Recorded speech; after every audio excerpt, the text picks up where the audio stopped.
How to connect ProSeries to your Wi-Fi router. In this video, you'll learn how to connect your ProSeries control panel to your Wi-Fi router.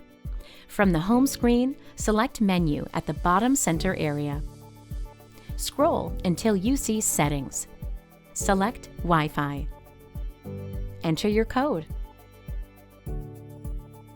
From here, you will get three options: Wi-Fi networks, Add network manually, and WPS. Select Wi-Fi networks. Find the network that you would like to connect to. Enter your Wi-Fi password. Hit Save.